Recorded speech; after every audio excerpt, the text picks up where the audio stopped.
하나님 아버지, 오늘도 저희들 주님 앞에 나와서 하나님 말씀을 공부할 수 있도록 모든 환경과 여건을 마련해 주셔서 감사드립니다.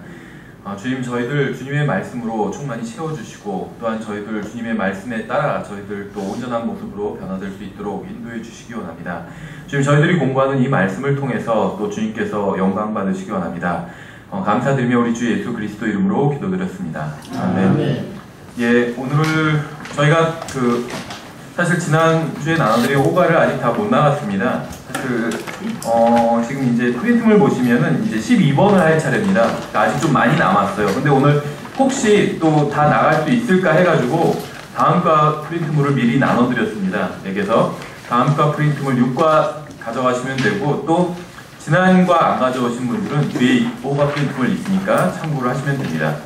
그래서 우리가 지난번에 이제 영 안에서의 죽임이라는 것을 살펴봤습니다. 모르겠어요. 이게 지금도 뭐 많이 행해지는지는 모르겠지만, 인터넷 동영상이란 이런 것들을 보면 아직도 이제 이런 은사주의 집회를 하는 곳이 있더라고요. 그러니까 예전에 사실 90년대에는 이 비냐드 운동이 상당히 유행을 했습니다. 그래서 어떤 이 비냐드 집회, 또 변형된 것들도 많이 있었어요. 어떤 뭐 웃음 집회라든지 막 계속 웃는 거예요. 집회가 진짜 그런 집회가 있었어요. 그래서 그런 집회도 있었고, 한데 지금도 뭐 많이 있는지는 모르겠어요. 근데 이제 지금도 은사주의 집회에 가면 이렇게 강사가 앞에 이제 소위 말하면 은혜를 받기 위해서 나오는 사람들 이마를 손으로 치면 다 뒤로 넘어진다든지 뭐 이런 일들은 굉장히 좀 흔한 일들이죠. 그래서 우리가 이제 그러한 것에 대해서 성경은 무엇이라고 말씀하고 있는지 살펴보고 있습니다. 성경에 의하면 어떤 신유라든지 아니면 방언이라든지 이런 것은 성경에 나온 은사가 분명합니다. 다만 시대와 대상이 잘못된 것이죠. 시대도 어떤 기독교 초기 시대, 아직 성경이 완전히 완성되기 전 시대, 또 대상도 주로 유대인들을 향한 것이었다고 알 수가 있었죠. 그래서 우리가 이제 방언에 대해서 공부할 때 많이 공부를 했습니다. 그 대상이 되는 설교를 듣는 사람들이 유대인인지 아니면 설교를 하는 사람들이 유대인이든지 어쨌든 간에 믿지 않는 유대인들을 위해서 신유와 방언 같은 이러한 특별한 기적들을 표적으로 주셨다는 것이죠, 하나님께서. 근데 우리가 지금 살펴보고 있는 뭐 이런 영 안에서의 죽음이라든지 아니면 뭐 거룩한 웃음 이런 것들 막 미친 듯이 웃어댔게요, 진짜. 어떤 집회에서는 전 성도들이 다 그게 집회의 주 내용이에요. 근데 그런 것들은 성경에 전혀 등장하지 않는다는 것입니다. 오히려 지금 이런 어떤 영 안에서의 죽음 이런 것들은 오히려 그 반대되는 것들이 성경에 나오고 있다는 것이죠. 그래서 고린도전서 14장을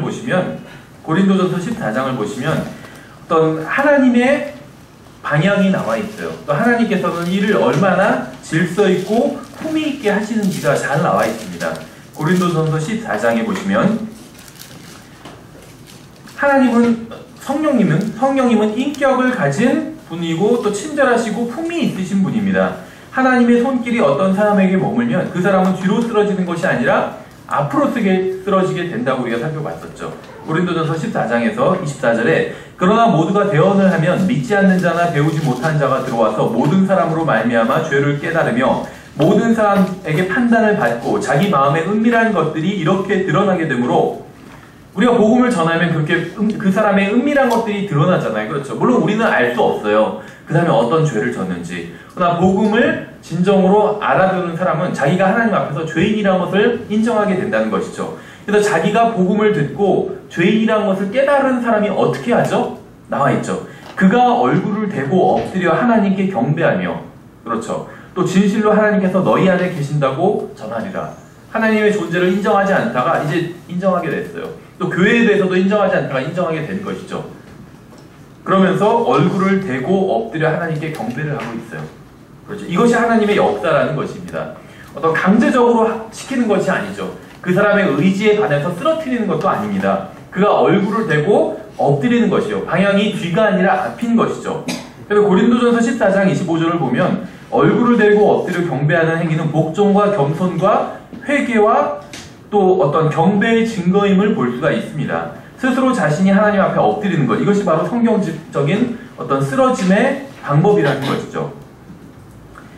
마태복음 17장 6절에서도 같은 것을 찾지 않으셔도 같은 것을 말씀하고 있어요. 제자들이 그 음성을 듣고 얼굴을 대고 엎드려 심히 두려워하더라. 그러니까 하나님을 제대로 만난 사람들은 다 비슷한 반응이 나온다는 거예요. 얼굴을 대고 엎드렸다는 것입니다. 그렇죠. 제자들이 하나님의 음성을 듣고 주님의 임재 앞에 나왔을 때 그들은 얼굴을 땅에 대고 엎드렸습니다. 엎드리는 것은 지금 주님을 경배하는 것이죠. 주님 앞에 엎드린 사람을 주님께서 어떻게 하실까요? 다니엘서에 보시면 어떻게 하시는지 나와 있어요. 다니엘서 8장에 보시면 주님을 정말 만난 사람은 어떻게 하는지가 나와 있어요. 엎드리는 것이죠. 우리가 앞에서 살펴본 게. 근데 그 엎드린 사람을 또 주님께서는 어떻게 하는지도 나와 있습니다. 다니엘서 8장에 보시면 17절부터 18절까지 보시면 이에 그가 내가 서 있는 곳으로 가까이 나아오더라. 그가 나올 때 내가 두려워서 얼굴을 대고 엎드렸으나 그가 내게 이르되 얼굴을 대고 엎드린 거죠. 다니엘도. 아까 우리가 살펴본 거랑 똑같죠.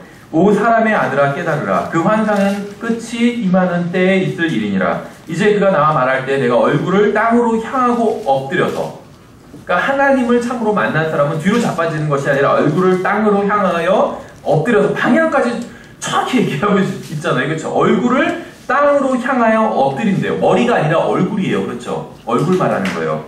깊이 잠들었으나 그가 내게 손을 대어 나를 똑바로 일으켜 세우고, 하나님을 만난 사람은 나오는 반응이 뒤로 자빠지는 것이 아니라 얼굴을 땅으로 향하여 엎드리는 거예요. 스스로 자기 의지로. 그러니까 어떻게 하냐면 하나님께서는 똑바로 일으켜 세워주십니다.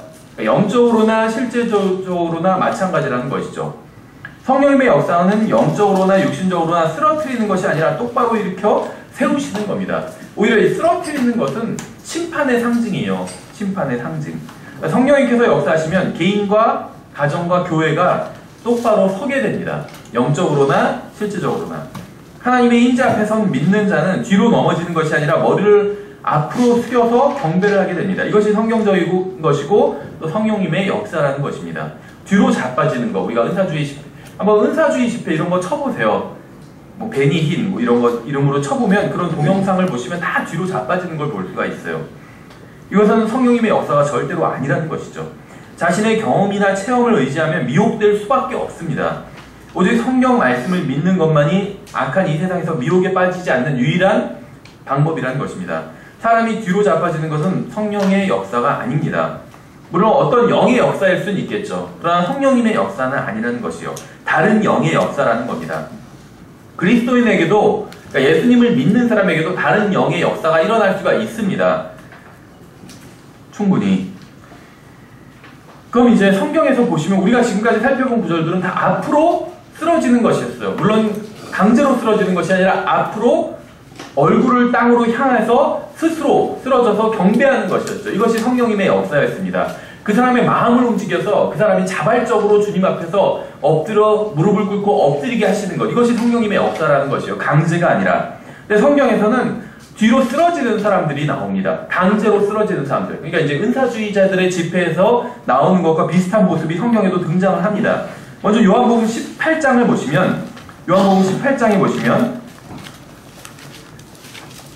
18장에 6절부터 먼저 보시면, 요한복음 18장 6절에 그분께서 그들에게 내가 그로다 하고 말씀하시매 곧바로 그들이 뒤로 물러가 땅에 쓰러집니다. 뒤로 물러가 땅에 쓰러졌어요. 은사주의 집회와 비슷한 것이죠. 이 사람들이 누구였죠? 뒤로 물러가 땅에 쓰러진 사람들이? 제자들인가요? 아니죠. 예수님의 친구도 아니에요. 주님을 따르는 사람들이 아닙니다. 주님을 믿는 사람들이 아니에요. 누구냐 하면 주님의 원수들이었습니다. 주님의 원수들이 뒤로 넘어가 쓰러진 것이에요. 주님을 잡으러 오고 주님을 반대하는 사람들이.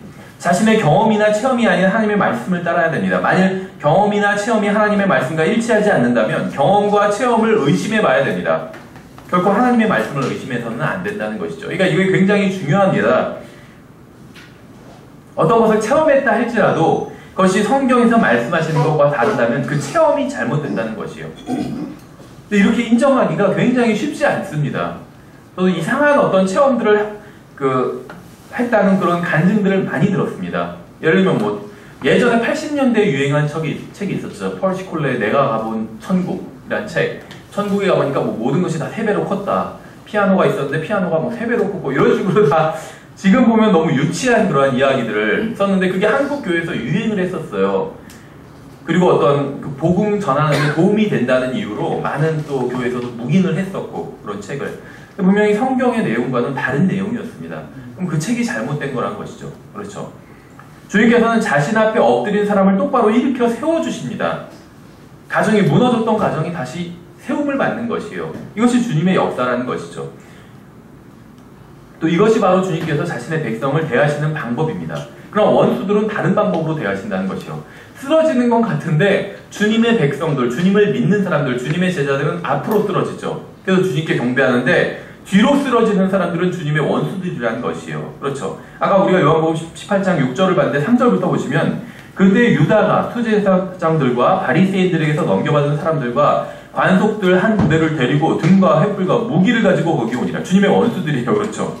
그러므로 예수님께서 자기에게 임할 일들을 다 하시고 앞으로 나아가 그들에게 이르시되 너희가 누구를 찾느냐 하시니 그들이 그분께 대답하되 나사렛 예수라 하거늘 예수님께서 그들에게 이르시되 내가 그로다 하시니 그분을 배반한 유다도 그들과 함께 서 있더라. 그분께서 그들에게 내가 그로다 하고 말씀하시매 그들이 곧바로 그들이 뒤로 물러가 땅에 쓰러지니라. 하며 원수들이었죠. 뒤로 넘어지는 것에 대해서 성경이 무엇이라고 말씀하고 있는지 다른 구절도 찾아보겠습니다. 이사야서 28장 한번 보세요. 이사야서 28장. 지금 요한복음 18장의 상황이 어떤 부흥회를 하려고 모인 것이 아니에요. 그렇죠? 헌신된 성도들이 아니었습니다. 하나님을 사랑하고 하나님께 헌신하기 위해서 주님께 나온 사람이 아니라 요한복음 18장에서는 지금 예수님을 잡으려고 온 사람들이에요. 핍박하고 예수님을 반대하기 위해서 온 사람들입니다. 근데 결과적으로 그 사람들은 뒤로 물러가 쓰러지게 되었다는 것이요. 그렇죠. 이사야서 28장도 마찬가지예요. 이사야서 28장 13절에 보시면 그러나 주의 말씀이 그들에게 훈계 위에 훈계가 되며 훈계 위에 훈계가 되고 줄 위에 줄이 되며 줄 위에 줄이 되고 여기에도 조금 저기에도 조금 있으리니 이것은 그들이 가다가 뒤로 넘어져 부러지며 올무에 걸려 붙잡히게 하려 함이라. 이렇게 말씀하고 있어요. 하나님께서 어떤 사람들을 뒤로 넘어지게 하실 때 그 목적이 무엇일까요?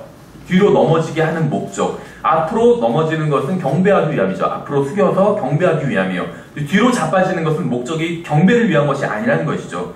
고침을 받게 하시고 성령으로 충만하게 하시려고 또 성령님의 능력을 체험하게 하시려고 뒤로 자빠지게 하는 것이 아니라는 것이죠. 넘어지고 부러지고 올무에 걸리고 붙잡히게 하려 위함입니다. 심판하기 위해서예요. 그렇죠. 뒤로 넘어지게 하시는 것은 심판하기 위해서라는 것이죠. 지금 이사야서 28장이나 요한복음 18장은 어떤 경배와 부흥에 대해서 하고 있는 말씀이 아니에요. 부흥회가 아니라는 것이죠. 그렇죠. 성경의 저자이신 성령님께서 거부당하시는 것에서는 언제나 하나님의 말씀도 거부를 당합니다. 하나님의 말씀을 거부하고 성령님의 참된 역사를 거부하는 사람의 결말은 자신을 낮추고 엎드려 주님을 경배하는 것이 아니라 뒤로 넘어져 올무에 걸리는 거란 것이죠.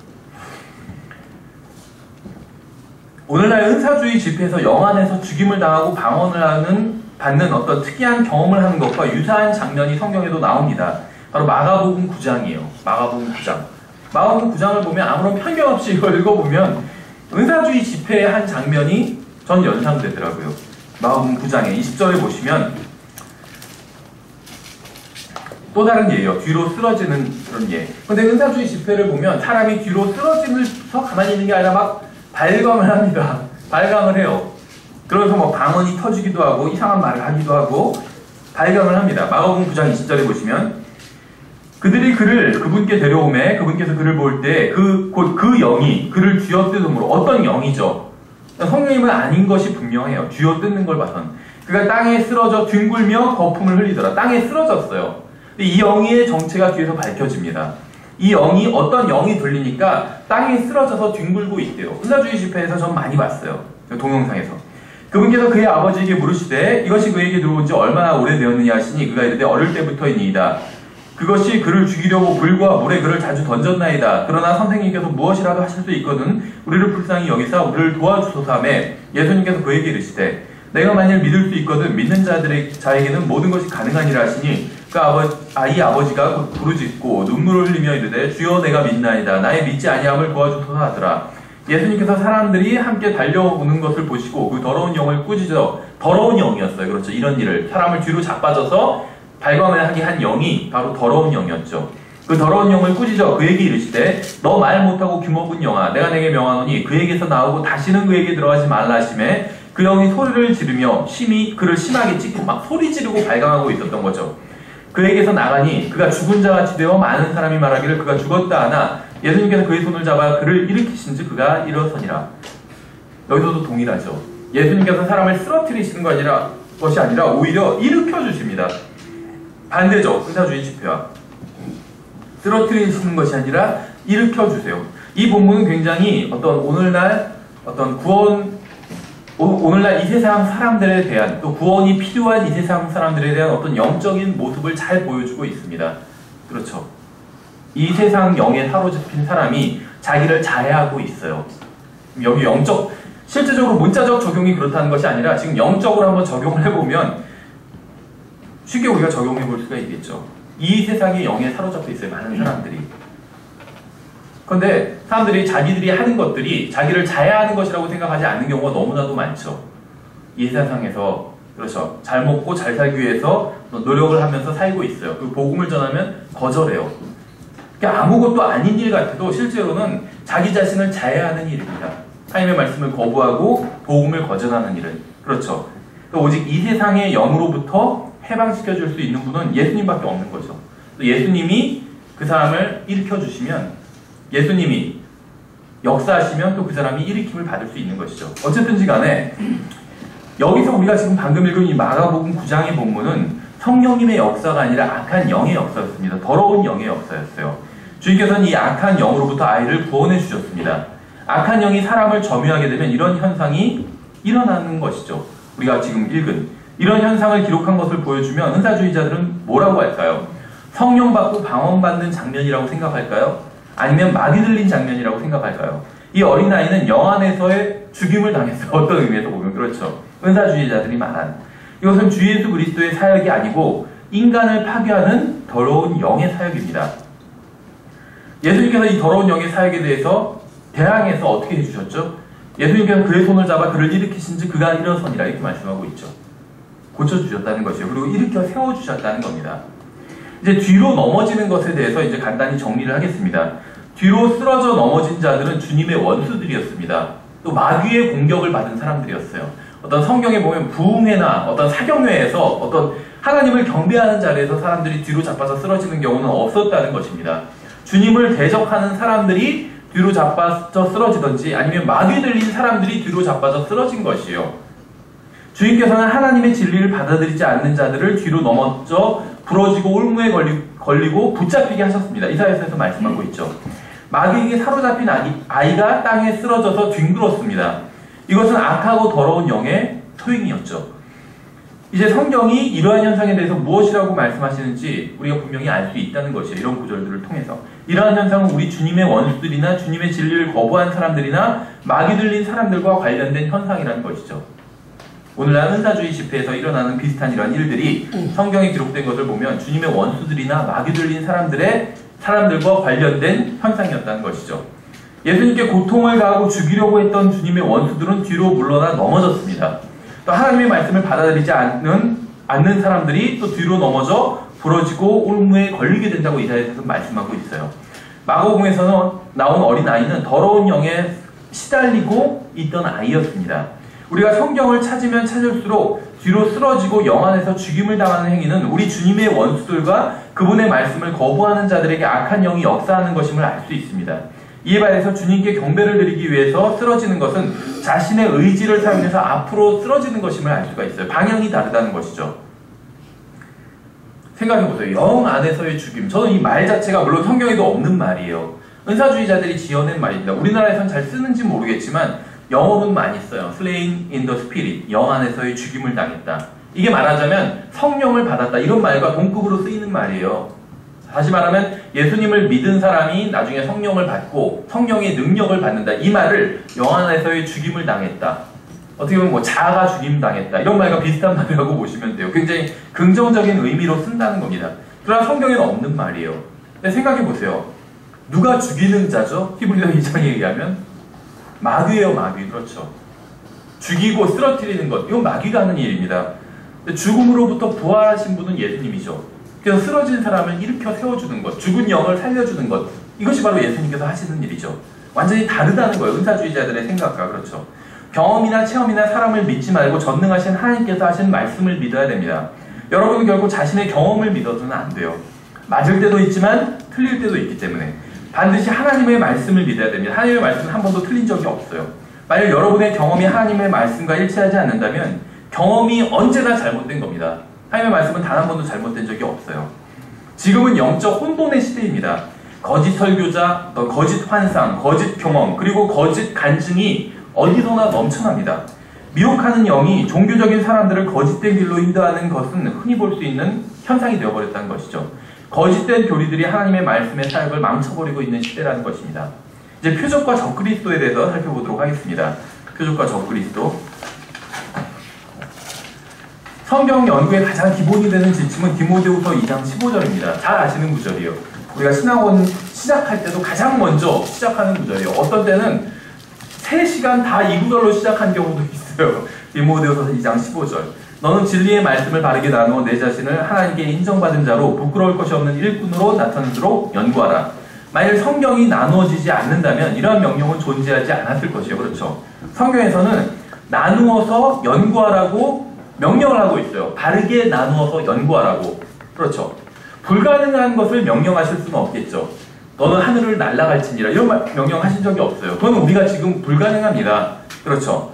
근데 하나님의 말씀을 나누어서 바르게 나누어서 연구하는 것은 가능한 일이에요. 그래서 주님께서는 나눠서 연구하라고 말씀하셨다는 것이죠. 이러한 지침은 하나님께서 인간의 역사를 통해 각기 다른 시대에 각기 다른 사람들을 다루는 어떤 방법과 관련이 있습니다. 물론 하나님께서 항상 자신의 어떤 그 은혜를 기본으로 사람을 다루고 있지만 각기 다른 시대에 또 다른 사람들을 다른 방식으로 다루신다는 것이죠. 성경 역사의 모든 시대, 즉 율법을 주시기 이전이나 율법 시대나 오순절 이후, 그러니까 교회 시대나 심지어 환란과 천연왕국 시대에도 하나님께서 믿음을 요구하신다는 것은 동일한 사실입니다. 동일한 이런 각기 다른 시대에도 다 사람들에게 동일하게 믿음을 요구하고 계세요. 믿음이라는 것을. 각 시대를 향한 하나님의 계획은 다르지만 모든 시대에 동일하게 요구하시는 것은 믿음이라는 것이죠. 히브리서 11장에 보시면 히브리서 11장에서는 잘 아시는 구절이에요. 6절에서 그러나 믿음이 없이는 하나님을 기쁘게 하지 못하나니 그분께 나아가는 자는 반드시 그분께서 계시는 것과 또 그분께서 부지런히 자신을 찾는 자들에게 보상해 주시는 분이심을 믿어야 하느니라 이렇게 말씀하고 있어요. 하나님의 상급은 행위로 드러나는 믿음으로 주님을 기쁘게 해드리는 자들에게 약속되어 있습니다. 구원은 믿음으로 받지만 상급은 행위로 드러나는 믿음으로 주님을 기쁘게 해드리는 자들에게 상급을 약속해주고 계신다는 것이요. 상급도 믿음으로 받아요. 그런데 이 믿음이 행위로 드러나야지만 상급을 받을 수 있다는 것이요. 구원은 행위로 드러나지 않아도 구원받을 수는 있어요. 예수님, 그러니까 행위로 믿음이 드러나지 않아도 믿음만 가지고 있으면 구원받을 수 있습니다. 예수님 옆에 달렸던 강도와 그런 경우였죠. 예수님을 믿고 있었잖아요. 주님으로. 그렇죠. 그리고 낙원의 주인, 또 삶과 죽음을 지배하는 주인으로 인정을 했어요. 주님께서 주의 왕국에 임하실 때 자기를 기억해달라고. 예수님을 믿은 것입니다. 그렇죠. 구원받았어요. 어떠한 행위도 없었습니다. 그 낙원에 간 강도는. 근데 여기서 말씀하고 있는 것은 여기도 믿음이 필요하다는 것이에요. 상급을 받기 위해서. 근데 어떤 믿음이냐면 그냥 믿음만 속에 간직한 믿음. 그것으로 구원을 충분히 받을 수는 있지만 상급을 받을 수는 없다는 겁니다. 상급을 받기 위해서 필요한 믿음은 행위로 드러나는 믿음이에요. 행위로 드러나는 믿음. 그렇죠. 이게 바로 또 야고보서에서 말씀하고 있는 것이죠. 그러므로 바르게 나누어 하나님의 말씀을 연구한다는 것은 주님께서 각 시대마다 인류를 특정한 방법으로 다루시는 것을 매우 주의를 기울여서 조심히 살핀다는 의미라는 것이죠. 성경은 모두 하나님의 말씀입니다. 하나님의 모든 말씀은 우리의 유익과 위로와 교육을 위한 것입니다. 그러나 성경의 특정한 가르침이 모든 시대의 모든 사람들에게 적용되는 것은 아니라는 것입니다. 그렇죠. 오늘 우리가 그동안 살펴본 이 은사에 대한 것들은 다 우리에게 적용되는 것이 아니었다는 것이요. 대부분의 경우에 있어서는. 고린도전서 10장 32절에서 잘 아시는 구절이죠. 유대인들에게나 이방인들에게나 하나님의 교회에나 어떤 실족거리도 주지 말되 이렇게 말씀하고 있어요. 하나님께서는 인류를 셋으로 나눠서 보시는 것이죠. 유대인이나 이방인이나 하나님의 교회. 라오디게아 교회 시대의 모든 잘못과 거짓 교리는 이들 세 그룹의 사람들을 하나님께서 어떻게 다루시는지 분별하는 데 실패했기 때문에 생긴 결과입니다. 오늘날 은사주의자들이 범하고 있는 오류는 대부분 유대인과 교회를 나누지 못하기 때문에 생긴 오류라는 것이요. 인류를 셋으로 나눌 수 있죠. 유대인과 이방인과 교회. 근데 이제 성경에서는 대부분 유대인과 교회로 나누고 있어요. 이방인에 대한 이야기도 있지만 대부분은 이제 유대인과 교회로 나누고 있다는 것이죠. 근데 이것을 바르게 나눠서 공부하지 않는다면 오류에 빠지게 된다는 것입니다. 그래서 은사주의자들의 오류가 다른 오류가 아니에요. 유대인들에게 적용해야 될 것을 교회에게 적용했기 때문에 빠지게 된 오류라는 것이죠. 유대인들은 아브라함과 이삭과 야곱의 피를 이어받은 자손들입니다. 물리적인 자손들이요. 율법은 오직 이들에게만 주어진 것입니다. 이방인에게 주어진 적이 없어요. 율법을 지켜야 된다고 주장한다는 것은 잘못된 주장이라는 것이죠. 오늘날 사람들이 성경을 절대로 알지 못하고 이단 교리에 미혹되는 것은 목사들이 성경을 제대로 가르치지 않았기 때문입니다. 성경 교사들이 제대로 가르치지 않았기 때문이에요. 목사들이 무엇을 했냐면 성경을 가르치지 않고 그저 자신들의 설교 재료로 성경을 사용했다는 것이에요. 그렇죠. 교회가 이 세상에 존재하는 목적은 이 세상의 문제를 해결하고 물리적인 왕국을 건설하는 것이 아니라는 것이죠. 근데 그렇게 생각하는 사람들이 있다는 것입니다. 유대인들이 구해야 할 것을 교회가 구하게 가르치는 것은 이단 교리일 뿐이라는 것입니다. 이단 교리. 고린도전서 1장을 보시면 1장에 고린도전서 1장에 성경에서 계속해서 사람을 셋으로 구분하고 있어요. 고린도전서 1장에서도 22절에 보시면 고린도전서 1장 22절에 여기서 잘 보세요. 사람을 셋으로 구분하고 있습니다. 유대인들은 표적을 요구하고 그리스인들은 지혜를 추구하나 우리는 십자가에 못 박히신 그리스도를 선포하니. 세 그룹으로 사람들을 나누신 게 보이시죠? 유대인들 표적을 구한다고 얘기하고 있죠. 기적, 표적 이런 것들을 유대인들이 구한대요. 또 그리스인들, 그리스인들이 이 당시에 이방인들을 말하는 것입니다. 그리스인들은 지혜를 추구한대요. 그렇죠. 지금도 이방인들은 다 지혜를 추구하잖아요. 성경의 어떤 그 성경을 얘기하면 성경에 대해서 이야기하고 어떤 진리를 성경에 기록된 진리를 이야기하면 그것이 과학적으로 어떻게 증명되는 것인지 그렇게 묻죠. 하나님이 계시다는 걸 과학적으로 한번 증명해봐. 이런 식으로 도전한다는 거예요. 그러니까 인간의 어떤 지혜의 기준이 과학이죠. 과학. 자연과학 아니면 뭐 사회과학 이런 과학. 그래서 그것이 기준이 되고 그것을 추구하고 있어요. 이방인들은. 근데 우리는 그리스도인들이 추구하는 것이 나와 있죠. 우리는 십자가에 못 박히신 그리스도를 선포하노니 이렇게 말씀하고 있어요. 그렇죠. 그래서 제임스 함스 목사님 그 라디오 그 설교 시리즈 제목이 십자가를 전파하네요. Preaching of the Cross. 십자가를 전파함. 왜냐면 기독교인들, 그리스도인들이 해야 될 게 무엇이냐면 십자가에 못 박히신 그리스도를 선포하는 것이에요. 그렇죠. 그분은 다시 또 셋으로 나누고 있어요. 그분은 유대인들에게는 걸려 넘어지게 하는 것이요. 유대인들, 그리스인들에게는 어리석은 것으로 돼. 성경을 과학으로 증명을 못 하잖아요. 그렇죠. 그러니까 어리석은 것으로 보여요. 그런 거 왜 믿는지 그렇게 얘기하고. 그렇죠. 부르심을 받은 자들 누굴까요? 교회죠. 다시 부르심을 받은 자들, 구원으로 부르심을 받았잖아요. 그렇죠. 또 아들의 형상과 일치되도록 부르심을 받았죠. 부르심을 받은 자들, 여기서도 세 그룹이 나오죠. 유대인들, 그리스도인들, 부르심을 받은 자들. 유대인에게나 그리스도인에게나 그리스도는 하나님의 권능이시오 하나님의 지혜이시니라. 성경은 여러 번에 걸쳐서 사람을 셋으로 구분하고 있습니다. 인류를. 그리고 그 셋으로 구분된 인류, 유대인과 이방인과 교회는 각각 주어진 말씀이 다르다는 것이에요. 그래서 이것을 잘 구분해서 보지 못한다면 오류에 빠지게 된다는 것이죠. 이제 다시 주제로 돌아와서 고린도후서 11장을 보겠습니다. 뒤로 몇 장 넘겨서 고린도후서 11장을 보시면 어떻게 사탄이 사람을 속이는지가 나와 있습니다. 최초의 사탄이 사람을 어떻게 속였고 이제 맨 마지막에 또 사탄이 사람을 어떻게 속이는지에 대해서 우리가 잠시 좀 살펴보도록 하겠습니다. 고린도후서 11장에 보시면 1절에 원하건대 너희는 나의 어리석은 것을 조금 용납하라. 참으로 나를 용납하라. 내가 하나님께 속한 질투로 너희에게 질투하노니 이는 내가 너희를 순결한 한 처녀로 그리스도께 드리기 위해 한 남편에게 너희를 정용혼시켰기 때문이라. 그러나 뱀이 자기의 간교함으로 이불을 속인 것 같이 어떤 방법으로든 너희 마음이 그리스도 안에 있는 단순함에서 떠나 부패될까 내가 두려워하노라. 지금 이 이야기는 고린도서 11장에 기록되었지만 창세기 3장에서 일어났던 일에 대한 기록이라는 것을 알 수가 있죠. 뱀은 이브를 속였고 이브는 죄를 지었고 그로 인해 인류는 저주 아래 놓이게 되었습니다. 뱀이 동산에 왔을 때 그는 술이나 잡지나 TV나 영화나 로그막이나 이런 것들을 통해서 접근하지 않았어요. 인터넷이나 TV나 영화나 잡지, 신문 이런 것들을 통해서 사람에게 접근하지 않았습니다. 마귀는. 뱀이 미혹하기 위해서 동산에 가져온 것은 하나님의 말씀이었어요. 너무 놀랍지 않아요? 그는 그것을 의도적으로 잘못 인용했습니다. 그러면 어떤 사람이 와서 성경을 의도적으로 잘못 인용하거나 구절을 바꾸거나 변개시킨다면 그는 마귀의 사역자인 것이요. 그 사람이 마귀는 아니라는 거예요. 다만 마귀의 사역자라는 것이죠. 성경에 의하면 교회를 가장 큰 위험에 빠뜨리는 것은 공산주의나 로마 카톨릭이 아니라 성경을 변개시키고 잘못 가르치고 의심하게 만드는 잘못된 설교자라는 것입니다. 그렇죠. 그러니까 많이 선생이 되지 말라고 말씀하고 있잖아요. 고린도서 11장 4절도 한번 보세요.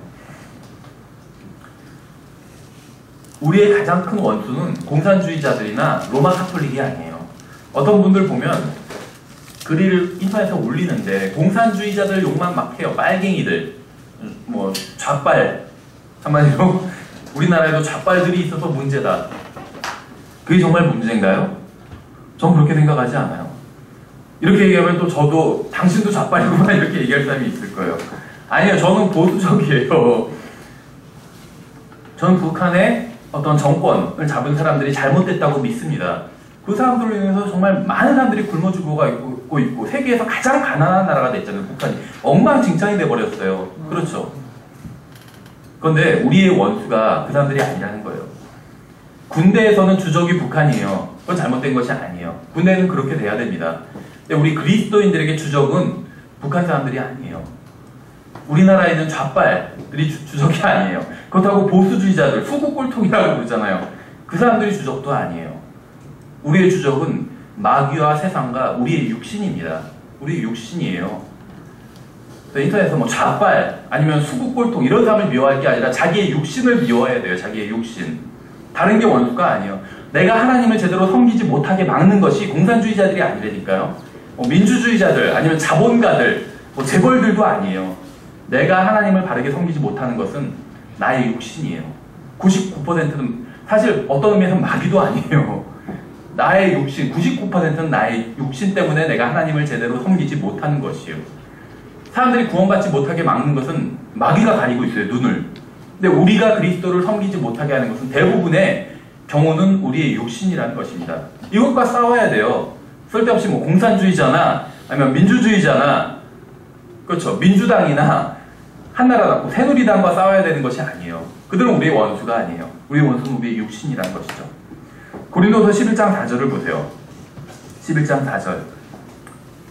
만일 누가 가서 우리가 선포하지 아니한 다른 예수를 선포하거나, 잘 보세요. 혹은 너희가 받지 아니한 다른 영이나 너희가 수용하지 아니한 다른 복음을 받게 할 때 너희가 그를 잘 용납하는도다. 받지 아니한 다른 영, 또 받지 아니한 다른 복음, 다른 예수를 선포하는데 잘 용납하고 있대요. 그렇죠. 받아들인 것이요, 사람들이. 이미 초대교회 시대에도 다른 예수, 다른 복음, 다른 영을 전하는데도 무분별하게 받아들이는 사람들이 있었다는 것입니다. 만약 어떤 설교자가 와서 구원받기 위해서는 선한 행위나 율법을 지키는 일이 필요하다고 주장한다면 그는 다른 복음을 전하는 것이고 그는 마귀의 사역자입니다. 만약 예수 그리스도가 죽으심으로 단번에 속죄하신 것이 아니라 다시 죽으시는 일, 즉 또 다른 제사가 필요하다고 주장한다면 그는 다른 복음을 전하는 것이고 마귀의 사역자예요. 그런 사람들이 있어요. 그렇죠. 또 다른 제사가 필요하다 이렇게 주장하는 사람들이 있습니다. 그게 뭔지 아시죠? 미사예요, 미사. 천주교에서 매주 드리는 미사, 그게 또 다른 제사입니다. 우리는 미사가 필요하지 않아요. 천주교에서 하기 때문에 필요하지 않은 게 아니라 우리는 더 이상 제사가 필요하지 않아요. 예수님께서 단번에 영원히 우리가 드려야 될 제사를 드려주셨잖아요. 그렇죠. 그래서 우린 제사가 필요하지 않은 거예요. 천주교가 미워서 미사가 싫은 게 아니라 필요가 없어요. 우리는 그게. 그리고 오히려 그렇게 하면 그건 다른 복음을 전하는 것이기 때문에 우리는 거기에 반대하는 것이죠. 천주교 사람들이 미워서 반대하는 것이 아니라 그것이 다른 복음이기 때문에 반대하는 것입니다. 그렇죠. 어떤 사람들은 자신들의 소설책을 예수 그리스도의 또 다른 언약 이런 식으로 포장을 합니다. 뭔지 아시겠죠? 예수 그리스도의 또 다른 언약. 몰몬경이에요. 몰몬경. 그렇죠. 수백만의 사람들이 그러한 거짓말을 용납하고 심지어 그들을 따라서 구덩이에 뛰어들어가고 있습니다. 그래서 이걸 경고하고 있는 것이죠. 다른 영에 대한 것은 어떤가요? 예수 그리스도를 영접하지 않은 사람은 성령님을 영접하지 않은 것이에요. 예수님을 영접한 사람은 성령님을 영접한 겁니다. 근데 성경에선 영접하는 사람들, 즉 믿는 사람들, 그분의 이름을 믿는 사람들 이렇게 말씀하고 있죠. 그러니까 영접하는 것, 그러니까 받아들이는 것, 우리는 받아들이는 것이라고 번역했죠. 받아들이는 것은 믿는 것입니다. 성경의 정의에 의하면 믿음이 무엇인가 막 이거 고민하는 분들이 있어요. 근데 믿음은 추상적인 것이기 때문에 정의를 내리기가 굉장히 힘들어요. 사과가 무엇인가 하면 사과는 정의를 내리기가 쉬워요. 그렇죠. 근데 추상적인, 왜냐면 이거는 물질적인 것이기 때문에. 근데 추상적인 것은 정의를 내리기가 굉장히 힘듭니다. 뭐 사랑이 무엇인지 정의가 또 다 다를 수가 있어요. 근데 이제 믿음도 마찬가지겠죠. 사람들의 정의가 다를 수 있지만 성경에서는 믿음을 그렇게 정의하고 있는 거예요. 히브리서 11장에서 얘기한 건 믿음의 정의가 아닙니다. 바라는 것에 뭐 실상이요, 보지 못하는 것에 대한 증거, 이거는 믿음의 정의가 아니에요. 그건 믿음의 어떤 기능을 얘기하고 있는 거예요. 믿음의 정의는 차라리 요한복음 1장 12절인 것 같아요. 받아들이는 것, 영접하는 것이 믿음이라고 성경은 말씀하고 있어요. 받아들이는 것이 믿음이래요. 받아들이는 것. 내가 한 말을 받아들여. 그건 믿은 거예요. 내가 한 말을. 아니면 내가 준 선물을 받아들여. 그게 믿음이라는 거예요. 내가 준 선물. 그렇죠. 선물을 사서 어떤 사람한테 줬더니 그 사람이 받아들였어요. 그럼 그 사람은 믿은 거예요. 내 행위를 인정한 것이요. 그렇죠. 근데 이제 문제는 무엇이냐면 이렇게 보이지 않는 것이죠. 하나님께서 우리에게 주신 이 구원이라는 선물이 지금 우리의 눈으로는 보이지 않습니다. 그래서 이게 믿음으로 받아들이는 것이 필요하다는 것이죠. 어쨌든지 간에 그래서 성경에 의하면 예수님을 믿은 사람은 성령님을 믿은 거예요. 그러니까 믿는 게 받아들인 거라고 얘기하고 있죠. 그래서 예수님을 받아들인 사람은 성령님을 받아들인 겁니다. 왜 이런 말씀을 드리냐면 은사주의자들은 예수님을 믿은 사람이 다시 성령을 받아야 될 필요가 있다 이렇게 주장하는 사람들이 있어요. 그것이 무엇이냐면 바로 방언이다. 예수님을 믿긴 했지만 너는 그래서 예수님을 믿으면 구원해 준다고 약속해 놓죠. 성경에. 그러니까 그래 너는 예수님을 믿었기 때문에 구원은 받았어. 그렇지만 아직 성령은 받은 게 아니야. 이렇게 얘기하는 사람들도 있어요. 엉터리란 것이죠. 그런 얘기는. 성경에 의하면 예수님을 받아들인 사람은 성령님을 받아들인 것입니다.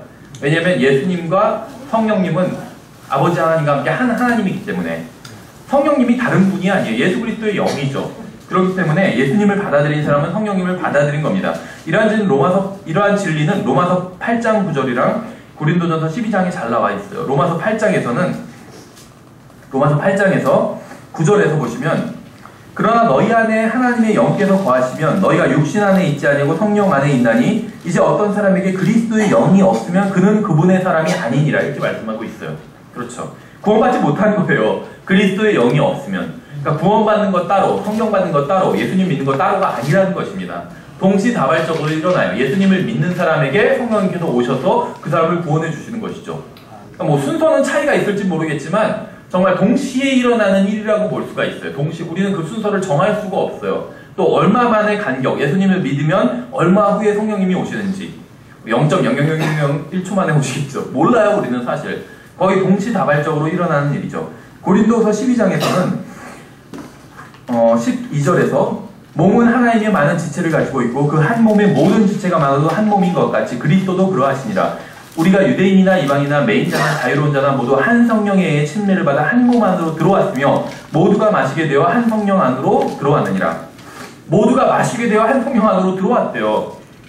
마시라고 말씀하고 있잖아요. 계시록 마지막 장에서도 그렇죠. 원하는 자는 값없이 생명수를 마시라 이렇게 말씀하고 있잖아요. 생명수를 마신다는 것, 예수님을 마신다는 거죠. 구원받은 거예요. 마시게 되면 한 성령 안으로 들어왔다고 말씀하고 있잖아요. 그렇죠. 그래서 어떤 설교자가 와서 사람이 구원받은 이후에 성령을 받기 위해 무엇을 해야 한다고 가르친다면 그는 성령이 아닌 다른 영에 대해서 말하고 있는 것이고 마귀의 사역자라는 것이죠. 사람은 구원받을 때 성령님을 받았습니다.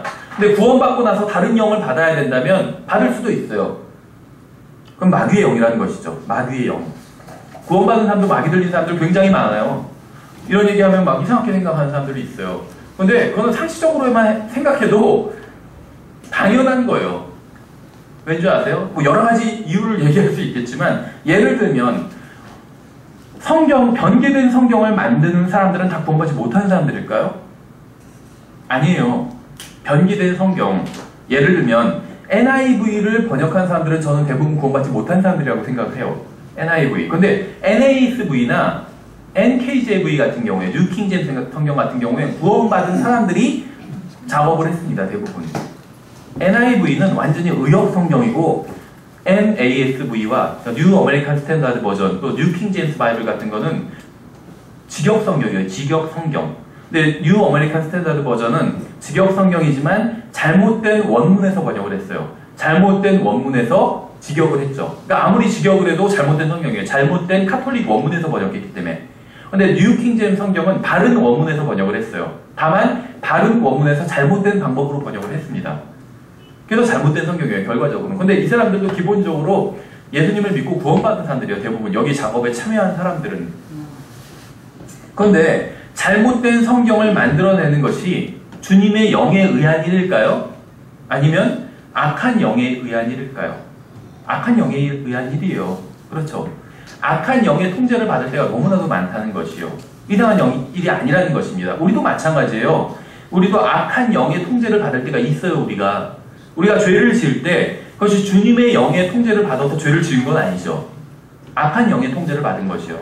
첫 번째 이유고, 두 번째 이유는 자꾸 우리 안에 지금 주님께서 들어와 계시잖아요. 성령님께서. 근데 성령님께서 들어와 계시는데 어디 감히 사악한 영이 들어올 수 있냐, 사악한 영이 못 들어온다, 이렇게 생각하는 사람들이 있는데 들어올 수 있어요. 사악한 영은 아니지만 우리의 영은 거듭났죠. 우리가 구원받는 순간에. 근데 우리 안에 또 뭐가 있죠? 새 사람이 있고 옛 사람이 있어요. 그렇죠. 자아가 있어요. 자아. 우리 자기 자신. 근데 우리 자기 자신이 얼마나 사악한지 아세요? 자기 자신이? 우리 자신이 얼마나 사악한지 아세요? 우리 안에, 이 몸 안에 내 자기 자신이 있죠. 굉장히 사악한 자가 있는 거예요. 사악한 자가. 그렇죠. 근데 얼마만큼 사악하냐면 이 자기 자신은 지옥에 갈 만큼 사악해요. 물론 우리는 구원받기 때문에 우리 자신이 지옥에 가지 않아요. 그렇죠. 근데 만약에 우리가 구원받지 못했다면 우리는 지옥에 가게 되죠. 그러니까 우리 자신이 얼마나 사악하냐면 하나님께서 보실 땐 지옥에 갈 만큼 사악해요. 근데 구원해 주신 거예요. 근데 마귀가 가는 곳이 어디죠? 지옥이에요. 그럼 우리는 마귀는 굉장히 사악하다고 생각하고 사람들은 그보다 좀 더 낫다고 생각합니다. 천만의 말씀이에요. 사람들도 얼마만큼 사악하냐면 마귀만큼 사악해요. 그래서 지옥에 보내시는 거예요. 지옥은 원래 마귀와 그의 천사들을 위하여 예비된 곳이죠. 마태복음에 그렇게 나와 있어요. 그런데 사람도 지옥에 보내시는 이유는 뭐냐면 그만큼 사악하기 때문에 지옥에 보내시는 거예요. 그렇죠. 내가 구원받지 않았다면 저도 지옥에 가야 돼요. 그만큼 사악한 거예요. 마귀만큼이나 사악한 거예요. 사람의 존재는. 마귀만큼이나 하나님을 대적하는 존재라는 거예요. 사람이. 근데 내 안에는 그만큼 사악한 내 자신이 있어요. 그렇죠. 구원받았지만 여전히 사악함이 있어요. 내 안에. 그래서 성령님께 복종시켜야 되죠. 근데 성령님과 같이 여기서 살고 있잖아요. 성령님은 아주 거룩하고 의로우신 분이에요. 근데 내 안에서 살고 있죠. 근데 내 안에 성령님만 혼자 사시는 것이 아니라 나도 살고 있어요. 사악한 나의 자아도. 그럼 벌써 성령님께서 살고 계시고 성령님이 구원해 주시지 않았다면 지옥에 갈 만큼이나 사악했던 내 자신도 살고 있어요. 내 몸 안에. 근데 더 악한 마귀 하나 들어와서 산다고 해서 이상한 일은 전혀 없다는 거예요. 그렇죠. 왜냐면 그 마귀가 아니더라도 내 자신도 지옥에 갈 만큼이나 악한 존재였기 때문에 다른 악한 존재가 하나 더 들어온다고 해서 이상할 게 전혀 없다는 것이에요. 그리스도인들 중에서는 악령 들린 사람들 많이 있어요. 그 악령이 그 사람의 육신을 지배하고 생각과 정신과 마음을 지배하고 하지만 그 사람을 지옥에 보내지 못해요. 구원받은 사람이라면. 그렇죠. 그래서 구원받았다는 게 죽어서 지옥에 가지 않는 것 외에는 아무것도 의미하지 않을 수 있다. 이렇게 말씀을 드린 거예요. 구원받았다는 게 구원받은 사람은 죽어서 지옥에 가지 않습니다. 그것 외에는 아무것도 아니에요. 구원받았다는 건 출생했다는 거예요. 그렇죠. 구원받고 영적으로 성장해야 됩니다. 그래야지 상급을 받을 수 있고 하나님을 기쁘시게 해드릴 수가 있어요. 구원만 받았다고 해서 전부가 아니라는 것이죠. 시작한 거예요. 시작. 그렇죠. 그래서 구원받았다는 건 죽어서 어떤 사람이 구원을 받았어요. 그럼 그 사람이 죽어서 하늘나라에 간다는 것. 그거 외에는 아무것도 의미하지 않는다는 거예요. 어떤 의미에서는. 영적으로 성장해 가야 됩니다. 그리스도를 닮은 사람이 되어야 된다는 것이요. 그래야지 엄청난 차이가 생긴다는 것이죠. 왜냐하면 우리의 목표가 구원이 아니기 때문에. 그렇죠. 우리의 목표는 그리스도를 닮는 것이에요. 그리스도와 같은 하나님의 아들이 되는 것입니다. 그래서 그리스도께서 하나님 아버지께 기쁨을 드렸던 것처럼 우리도 하나님 아버지께 그러한 기쁨을 드리고 그러한 교제를 나누는 것. 하나님 아버지와 그리스도께서 얼마나 깊은 교제를 나누셨겠어요. 그렇죠. 그 교제를 우리도 영원히 하나님과 나누는 것. 이게 하나님의 목적이라는 것입니다. 그렇죠. 얼마만큼 친밀한 교제냐면 마치 신랑과 신부가 나누는 그러한 교제, 남편과 아내가 나누는 그러한 교제. 기쁜 교제잖아요. 그렇죠. 모르겠어요. 나중에는 뭐 대화도 없어질 수 있을지 몰라도 어쨌거나 성경에서 말씀하신 이상적인 남편과 아내가 나누는 교제, 그 교제를 나누게 하는 것이 하나님의 목적이라는 것이죠. 어쨌든지 간에 그래서 우리가 고린도후서 11장을 봤었죠. 11장 13절까지 봤었죠. 그러한 자들은 거짓 사도요 속이는 일꾼이며 자기를 그리스도의 사도로 가장하는 자들이니라. 고린도전서였었죠. 고린도후서 11장에 보시면 이러한 사람들에 대해서 얘기하고 있어요. 그렇죠. 하나님의 말씀을 변개시키는 사람들. 거짓 사도고 속이는 일꾼이고 자신을 그리스도의 사도로 가장하는 자들이라고 말씀하고 있어요. 그것은 결코 놀랄 일이 아니니 사탄도 자기를 빛의 천사로 가장하느니라. 그러므로 그의 사역자들 또한 의의 사역자로 가장한다 해도 그것은 결코 큰일이 아니니라. 그들의 마지막은 그들의 행위대로 되리라. 이렇게 말씀하고 있죠. 우리는 이 경고의 말씀을 마음에 새겨야 됩니다. 교회는 의로운 사람처럼 보이는 사역자들에 대해서 주의하라는 경고를 받았다는 것이에요. 그렇죠. 먼저 사도 바울의 말을 한번 살펴보겠습니다. 고린도후서 12장에 보시면 고린도후서 12장. 우리가 지금 이 시대에 표적과 이런 것들을 제대로 분별하지 못하면 미혹에 빠지게 되는 것이에요. 미혹에. 그렇죠. 주님을 기다려야 될 그리스도인들이 적그리스도를 위해서 일을 하게 된다는 것입니다. 적그리스도가 오면 잘 통치할 수 있게끔 돕는 일을 하게 된다는 것이에요. 물론 구원받았다면 그 전에 들림받겠지만 고린도후서 12장에 보시면 11절에 내가 자랑함으로 어리석은 자가 되었거니와 너희가 억지로 나를 시켰느니라. 내가 너희에게서 칭찬을 받아야 마땅하노니 내가 아무것도 아닐지라도 무슨 일에서나 가장 으뜸가는 사도들보다 결코 뒤지지 아니하노라. 진실로 내가 너희 가운데서 모든 인내와 표적들과 이적들과 능한 행위들로 이걸 뭐라고 부르냐면 사도의 표적들을 행하였노라 이렇게 얘기하고 있죠. 표적과 이적과 능한 행위들, 이게 사도의 표적이라는 것이요. 표적들은 사도들에게 속한 것입니다. 여기서 말씀하고 있는 표적들은 믿는 자들의 표적도 아니고 그리스도인들의 표적도 아닙니다. 바로 사도들의 표적이에요. 그렇죠. 주님께서는 11명을 부르시고 그들을 사도라고 칭하셨습니다. 주님께서는 더 많은 수의 제자들이 있었어요. 그렇죠. 그 중에서 70명을 보내기도 하셨습니다. 다 주님의 제자들입니다. 그렇죠. 또 주님의 부활 시에는 120명의 무리가 주님을 따랐고 또 40일 후에는 500명으로 그 수가 늘어났어요. 그래서 주님이 승천하실 때는 500명의 사람들이 주님을 지켜봤었죠. 주님의 제자들입니다. 그런데 표적과 이적과 기적을 통해서 새로운 메시지를 전하고 확증할 사람들은 사도들이었어요. 제자들 외에 그 중에서 사도들을 따로 부르셨다는 것입니다. 특정해서. 주님께서는 마가복음 16장에서 5가지 표적을 주시겠다고 약속을 하셨어요. 우리가 예전에 살펴봤죠. 그리고 나서 그 뒤에 11제자가 이렇게 얘기하고 있어요. 11제자. 그래서 마가복음 16장의 문맥을 보시면 주님께서 지금 어떤 능력을 약속해 주고 계신 대상이 제자라는 것을 알 수 있어요. 11제자. 근데 이 11제자를 특별히 사도로 부르신 것을 우리가 앞에서 살펴봤죠. 그래서 마가복음 16장의 지상 명령과 은사의 약속은 문자적, 교리적으로는 11명의 사도들에게 약속하신 것입니다.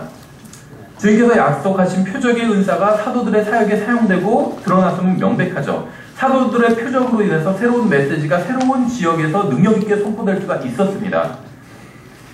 그러므로 우리는 거짓 교리를 가르치면서 자신이 사도라고 주장하는 자들에 대해서 다음의 사항을 한번 확인을 해보고 또 시험을 해봐야 될 필요가 있다는 것입니다. 그렇죠.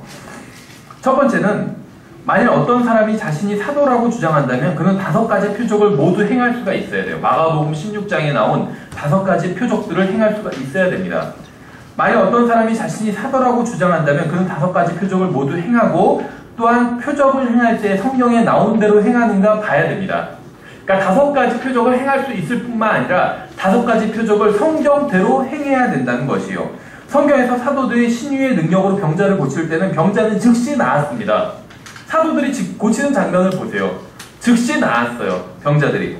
은사를 발휘해서 병을 고친다면 병은 즉시 나을 것입니다.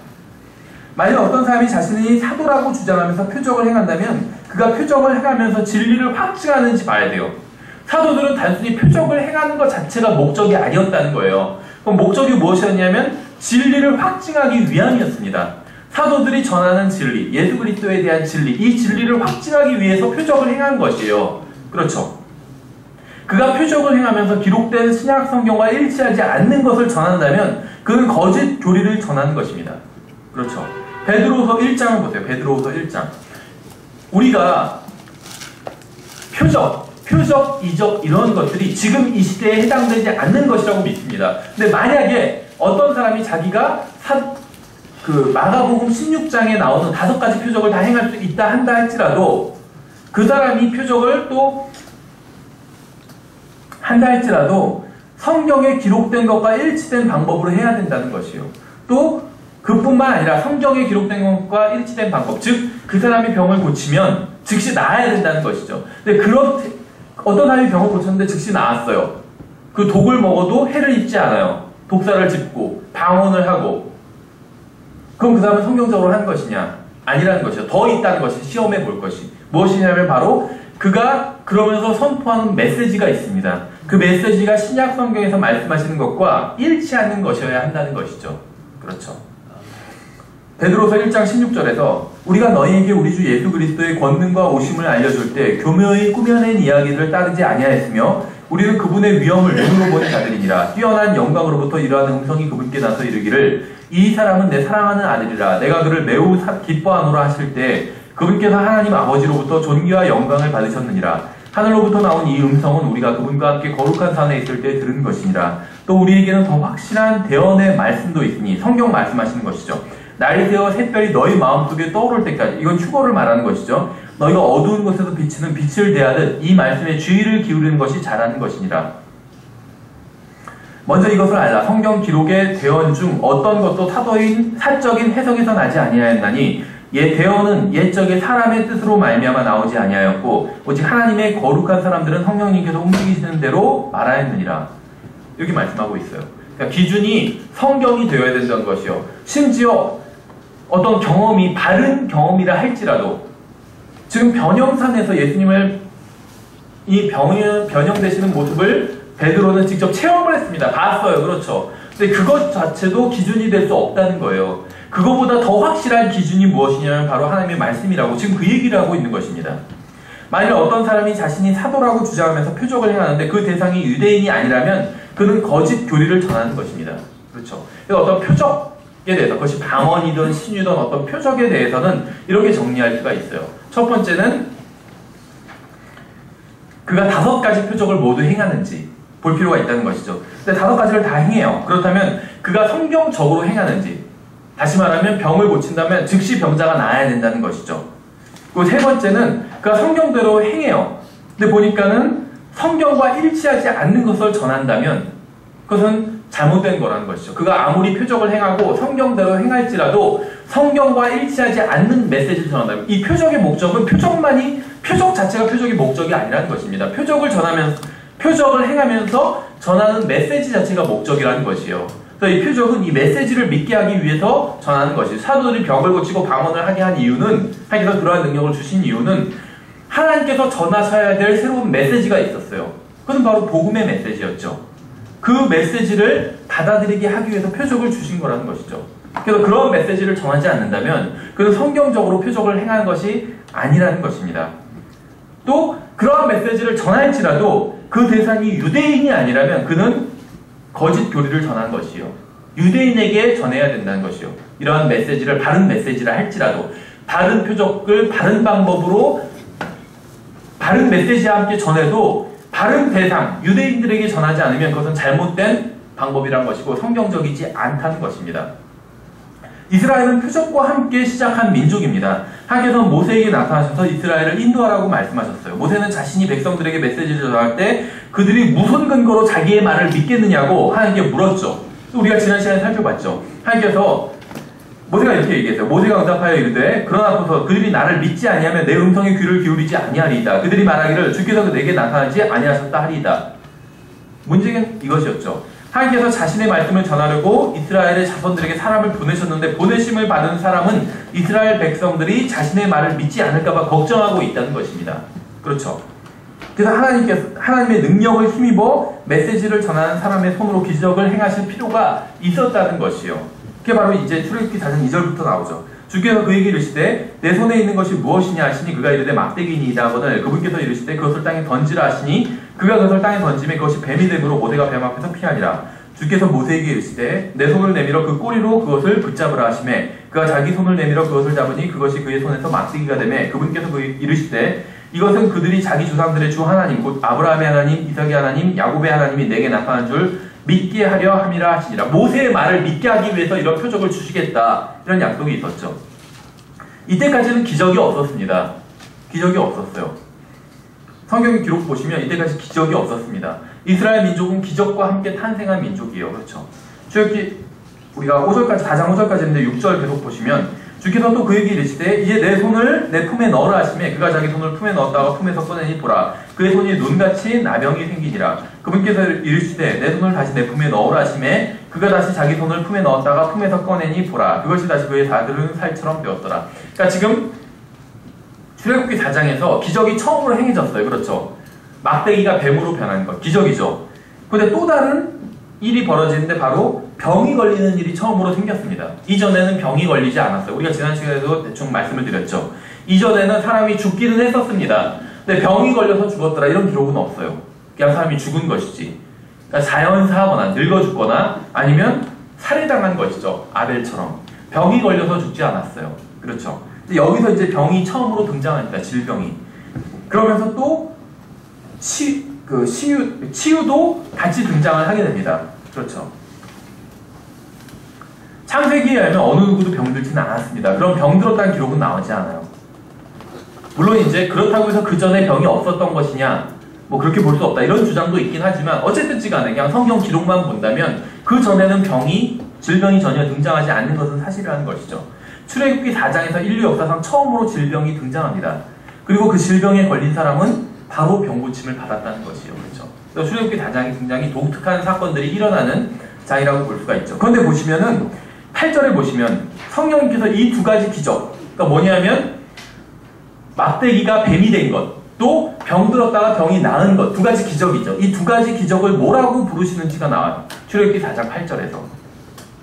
그들이 너를 믿지 아니하며 그 처음 표적의 소리에 귀를 기울이지 아니할지라도. 처음 표적, 처음 기적인데 처음 표적이라고 말씀하고 있어요. 막대기가 뱀이 된 것. 나중 표적, 이것은 병이 나은 것이죠. 나중 표적의 소리는 믿으리라. 그들이 만일 이 두 표적도 믿지 아니하며 내 목소리에 귀를 기울이지 아니하거든 너는 강물을 취하여 마른 땅에 부으라. 내가 강에서 취하는 물이 마른 땅에서 피가 되리라. 처음 표적도 믿지 않으면 두 번째 표적, 나중 표적을 보여주고 그것도 믿지 아니하면 세 번째 표적을 또 보여주라는 거예요. 그렇죠. 하기도 정말 관대하신 것 같아요. 그렇죠. 셀 동안 안 하면 다시 5을 셀 거야. 이거나 마찬가지예요. 그렇죠. 굉장히 관대하세요. 주님께서는 두 기적을 표적이라고 부르고 계십니다. 표적, 기적을.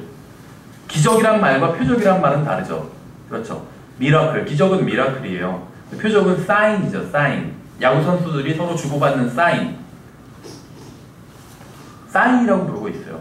하나님과 이스라엘 백성 사이에 사인인 것이에요. 표적은. 그렇죠. 유대인들은 하나의 민족으로 부르심을 받은 그 순간부터 표적과 함께 했습니다. 유대인들은 표적을 보고 하나님께서 모세를 부르신 것을 알 수가 있었어요. 그래서 유대인들은 표적을 구하는 것입니다. 하나님께서 모세에게 주셨던 표적과 이적과 기적을 행하는 능력은 여호수아의 사역까지 지속되었습니다. 이렇게 한 세대간 지속되던 표적과 이적과 기적은 그 세대가 죽으면서 사라져버렸어요. 여호수아 이후에는 표적과 기적과 이적이 완전히 사라져버리게 됩니다. 오랜 세월 동안 표적과 이적과 기적이 이스라엘 가운데서 행해지지 않았습니다. 하나님께서는 율법을 통해서 이스라엘을 훈계하셨지만 이제 방법을 바꿔서 선지자, 대언자도 더해주셨습니다. 그래서 그 예수님도 구약 시대 이스라엘에 대한 경고자를 율법과 대언자로 말씀하셨어요. 그렇죠. 이스라엘에 대한 대언자가 율법과 이스라엘에 대한 경고자, 하나님의 대리자가 바로 율법과 대언서다. 이렇게 말씀하셨다는 것이요. 그래서 성경에서 말하는 구약 성경은 어떻게 정의하냐면 다양하게 정의하고 있는데 주로 정의하는 방법 중 하나가 마태복음 11장에서 말씀하신 것처럼 모든 대언자와 율법은 요한까지 대언하였다. 이렇게 말씀하셨어요. 이건 구약 성경은 이렇게 정리하신 거예요. 모든 대언자와 율법. 그렇죠. 아니면 내가 율법이나 대언자들의 글을 폐하러 온 줄로 생각하지 말라. 나는 폐하러 오지 아니하고 성취하려 왔노라. 이렇게 말씀하셨죠. 율법과 대언자들의 글. 이게 구약 성경을 말씀하시는 것이죠. 시편도 물론 율법과 대언자들과 시편이라고 말씀할 수도 있어요. 근데 이 시편도 사실은 대언서에 들어갑니다. 대언서에. 왜냐하면 시편은 그냥 시만 기록한 것이 아니라 대언서라는 게 이제 예언을 말하는 거죠. 예언서. 시편은 예언을 시적인 형태로 기록한 것이요. 예언을 시적인 형태. 대언서들, 소대언서, 대대언서 이런 것들은 직접적인 말씀과 비유로 기록한 것이고 예언을. 시편은 시적인 형태로 기록했을 뿐이라는 것이죠. 마태복음 22장에서도 모든 율법과 대언자들의 글이 이 두 명령에 매달려 있느니라 이렇게 말씀하고 있어요. 이거 구약 성경을 가리키는 용어라는 것이죠. 율법과 대언서들. 배교한 이스라엘에게 경고하시려고 하나님께서는 엘리야를 보내셨습니다. 율법은 모세죠. 대언자는 바로 엘리야와 함께 시작되었다는 것이요. 엘리야는 모세의 죽음 이후에 오랫동안 이스라엘에서 보지 못했던 표적과 이적과 기적을 행했습니다. 하나님께서는 이스라엘 백성들에게 새로운 메시지를 전하셨던 것이요. 이스라엘 백성들이 율법을 듣지 않고 지키지 않자 이번에는 대언자를 보내셔서 그들이 율법을 어겼다는 것을 경고하셨습니다. 율법을 주셨어요. 그래서 이대로 하면 너에게 복을 주고 이대로 하지 않으면 너희를 심판할 것이다. 이렇게 말씀하셨죠. 그래서 사람들이 자기들이 율법을 지키지도 않으면서 자기들이 제대로 하나님을 섬기고 있다고 생각을 했어요. 그래서 마치 이교도들이 우상을 숭배하는 것처럼 하나님을 그렇게 섬겼죠. 막 산당에서 분향하고 그러면서 하나님을 섬겼어요. 그러면서 하나님을 자기들이 율법대로 잘 섬기고 있다고 생각을 했습니다. 하나님 그건 사람들 생각이었지 하나님 생각은 그렇지 않았죠. 그래서 하나님께서는 다시 대언자를 보내신 것이요. 그래서 너희들이 지금 율법을 엉터리로 섬기고 있다. 이 얘기를 하기 위해서 대언자를 보내신 것이죠. 그래서 이스라엘 백성들이 율법을 듣지 않고 지키지 않자 이번에는 대언자를 보내셔서 그들이 율법을 어겼다는 것을 알려주시고 경고하신 것이죠. 백성들은 율법을 어겼지만 그러한 경고를 듣고 싶어하지 않았습니다. 생각해보세요. 누가 내 죄를 지적하는 걸 듣고 싶지 않잖아요. 그렇죠. 이스라엘 백성들 마찬가지였다는 것입니다. 자신들의 죄를 지적하는 사람을 인정하고 싶어하지 않았어요. 당시에 이스라엘 백성들은 완악했기 때문에 자신들이 율법을 어기고 하나님께 죄를 지었다는 소리를 듣기 싫어했습니다. 자신들이 틀렸다는 것을 지적하려면 무엇인가 확실한 증거를 대라고 했던 것이요. 그래서 그들은 표적을 구했던 것입니다. 그렇죠. 그래서 이스라엘은 표적을 구한 것이에요. 표적과 함께 시작했죠. 율법을 주셨어요. 그렇죠. 표적을 보여주시고 나서 지금 이것을 말씀하시는 분이 내가 지어서 하는 얘기가 아니라 바로 하나님이라는 것을 확증하게 해주셨어요. 그러면서 그 말씀 내용은 무엇이냐면 바로 율법을 주신 것이었죠. 그런데 새롭게 다시 하나님의 사람이 와서 너희들이 율법을 어겼다 이 메시지를 전하고 있는 거예요. 근데 그 메시지를 이스라엘 백성들이 받아들이지 않았다는 것이죠. 그래서 하나님께서는 다시 표적을 주신 것이에요. 그래서 너희들이 율법을 어겼다고 지금 말씀하고 있는 것이 내 생각이 아니라 바로 하나님의 생각이다. 이 말을 대언자가 할 수 있었던 것이죠. 능력과 표적을 주셨기 때문에. 이방인 또 교회에는 표적을 주신 적이 없습니다. 이방인과 교회에게 주신 표적은 하나밖에 없어요. 무엇이냐면 바로 예수 그리스도와 또 이스라엘 자체라는 것이죠. 이스라엘 자체입니다. 이스라엘 자체. 이스라엘 자체가 하나의 표적이 된다는 것이에요. 이스라엘을 보면 하나님께서 역사하시는구나 이것을 알 수 있다는 것이죠. 그 외에는 어떤 방언을 한다든지 병을 고친다든지 이런 표적을 주신 적이 없다는 것입니다.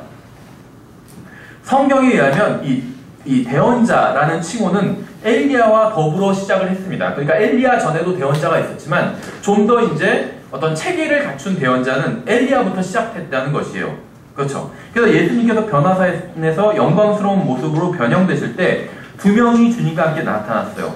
이 두 명이 바로 이스라엘에게 율법을 전해준 모세와 첫 번째 대언자인 엘리야였다는 것이죠. 나중에 한번 찾아보세요. 사무엘상 9장 9절에 보면 예전에 이스라엘에서는 사람이 하나님께 가서 여쭈려 할 때 이같이 말하기를 오라 우리가 선견자에게로 가자 하였나니 씨어죠. 씨어. 프로펫이 아니라 씨어입니다. 여기서 선견자는 지금 대언자, 프로펫이죠. 지금 대언자라 부르는 사람을 예전에는 선견자라 불렀더라. 그렇죠. 그러니까 이전 시대에는 하나님께 물으러 갈 때 선견자에게 갔대요. 씨어에게. 선견자에게 갔고 이제는 대언자가 생겼기 때문에 이제는 대언자에게 가는 것입니다. 대언자가 있으니까. 그렇죠. 그래서 어떤 의미에서는 첫 번째 대언자가 바로 엘리야라는 것입니다. 엘리야. 선지자라는 이 대언자라는 명칭은 엘리야로부터 시작된 것을 알 수 있다는 것이죠. 이 엘리야의 능력은 엘리사까지 이어졌습니다. 표적과 이적과 기적이 다시 한 세대 동안 지속되다가 엘리사 이후로 다시 사라져버렸어요. 모세와 롤을 통해서 표적과 이적과 기적을 행하시다가 하나님께서 또 그것이 그러한 표적들, 기적들이 여호수아까지 이어졌죠. 모세와 그의 제자 마찬가지예요. 엘리야를 통해서 표적과 이적과 기적이 드러났었죠. 근데 그러한 것들이 엘리야의 제자인 엘리사까지 이어지다가 사라져버리게 되었습니다. 그렇죠. 이후로 거의 어떤 900년간 이스라엘에게서 표적과 이적과 기적이 사라져버리게 됩니다. 하나님께서는 이사야, 느헤미야 그리고 다니엘의 세 친구를 통해서 위대한 일을 하셨습니다. 주님께서는 매일 놀라운 일을 하고 계시고 또 이스라엘을 인도해주고 계시지만 대언자를 통해서 말씀이 이스라엘 가운데 확증됨으로써 더 이상 기적은 필요 없게 되었다는 것이죠. 그렇죠.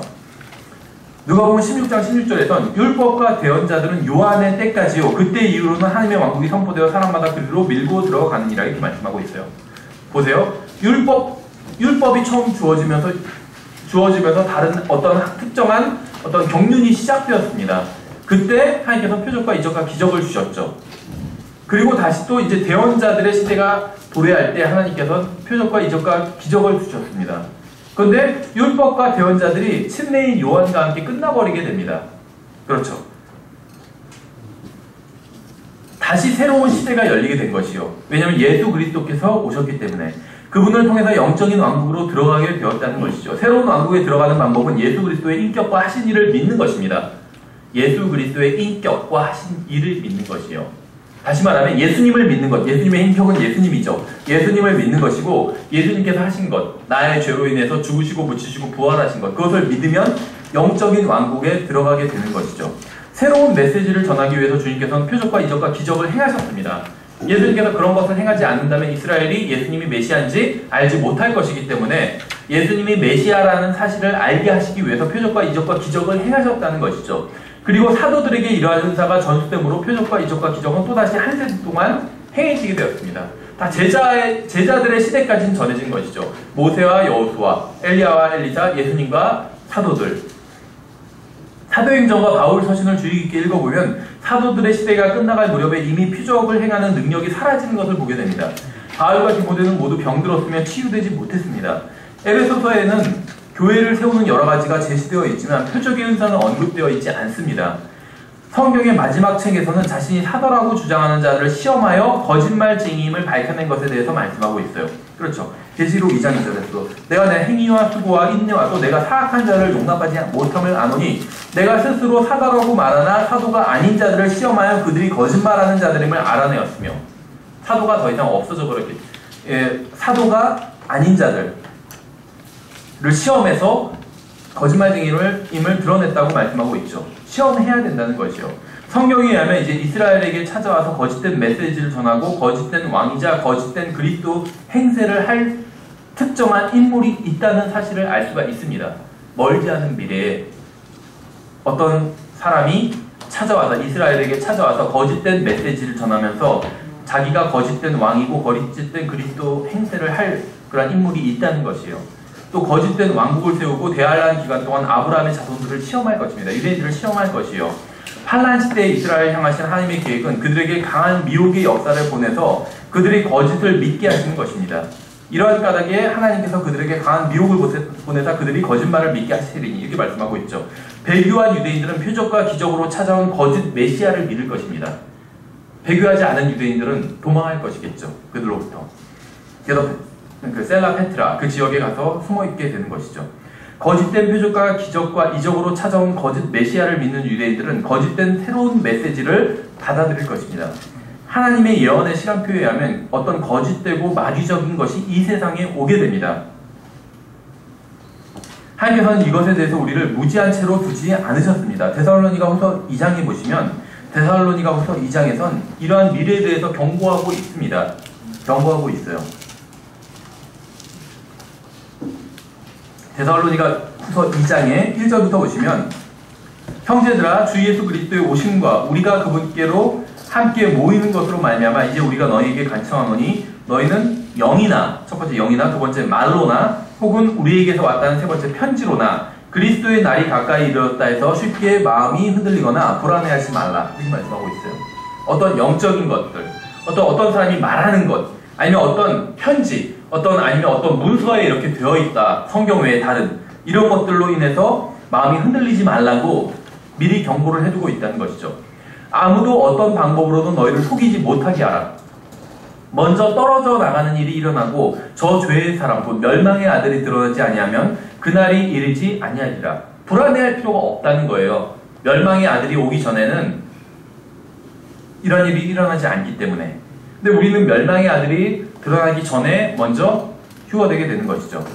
그는 대적하는 자여 하나님이라 불리거나 혹은 경배받는 모든 것 위로 자기를 높이는 자로서 하나님처럼 하나님의 성전에 앉아 자기가 하나님인 것을 스스로 보이느니라. 이 본문은 적그리스도에 대해서 말씀하고 있습니다. 적그리스도가 오면 그는 자신이 진정한 메시아라고 유대인들을 설득할 것입니다. 계속해서 5절 보시면 내가 전에 너희와 함께 있었을 때에 이 일들을 너희에게 말하는 것은 너희가 기억하지 못하느냐. 너희는 그가 그의 때에 드러나게 하려고 무엇이 저지하고 있는지 지금 아나니 불법의 신비가 이미 일하고 있으나 불법의 신비 자체는 지금 일하고 있는 것이죠. 다만 지금 막고 있는 이가 길에서 옮겨지기까지 막으리라. 불법의 신비가 지금 일을 하고 있지만 누군가 막는 존재가 있다는 것이죠. 이 막고 있는 이에 대해서 의견이 분분합니다. 어떤 사람은 이게 적그리스도다 이렇게 얘기하는 사람도 있어요. 근데 이건 말이 안 되죠. 불법의 신비가 일하고 있는 것을 이 막고 있는 이가 막고 있는데 적그리스도가 그럼 자기 일을 막고 있는 것이 돼버리죠. 그래서 말이 안 돼요. 그래서 어떤 사람은 성령님이다 이렇게 얘기하는 사람도 있어요. 적그리스도를 막는 분이 성령님이기 때문에. 근데 그것도 말이 안 됩니다. 길에서 옮겨진다고 얘기하고 있어요. 대환란 때 교회는 옮겨지게 되죠. 그래서 이 막고 있는 이가 교회라고 해석하는 것이 가장 자연스럽습니다. 막고 있는 이가 길에서 옮겨진다고 얘기하고 있잖아요. 이 세상에서 옮겨질 거예요. 막고 있는 이가. 지금은 교회가 막고 있는 거예요. 불법의 신비를. 왜 교회가 막을 수 있는지 아세요? 우리가 생각할 땐 교회가 별거 아니죠. 우리 같은 사람들, 예수님을 믿는 사람들이 교회잖아요. 별로 대단해 보이지 않아요. 근데 예수님께서 우리에게 주신 약속이 있어요. 무엇이었죠? 지옥의 문들이 교회를 이기지 못한대요. 우리가 봤을 때 우리가 별거 아닌 사람들 같아도 지옥의 문들이 이기지 못해요. 절대로. 불법의 신비를 막고 있을 수 있는 존재가 하나님이 계시겠죠. 당연히. 성령님 계세요. 예수님 계시겠죠. 하나님이시니까 다 하실 수가 있어요. 근데 그 외에 교회가 있다는 거예요. 교회가 막을 수 있다는 거예요. 왜냐하면 지옥의 문들이 교회를 이기지 못하기 때문에. 불법의 신비가 교회를 이기지 못해요. 어쨌든지 간에 그래서 이 교회는 길에서 근데 나중에 옮겨지게 되겠죠. 막고 있는데 교회가 옮겨지고 나면 이제 불법의 신비가 완전히 판을 치겠죠. 적그리스도가 완전히 자기 세상을 만난 것처럼 그렇게 활동을 하겠죠. 교회는 이 세상에서 사라지게 될 것입니다. 그런데 성령님은 사라지지 않아요. 나중에 14만 4천 명과 함께 역사하시겠죠. 성령님께서는 지상에 나와서. 그래서 교회는 들림받아서 올라가지만 성령님께서는 아직 하실 일이 있다는 겁니다. 이 지상에 남아있는 자신의 백성들, 유대인들을 인도하시는 일을 해주셔야 된다는 것이요. 그렇죠.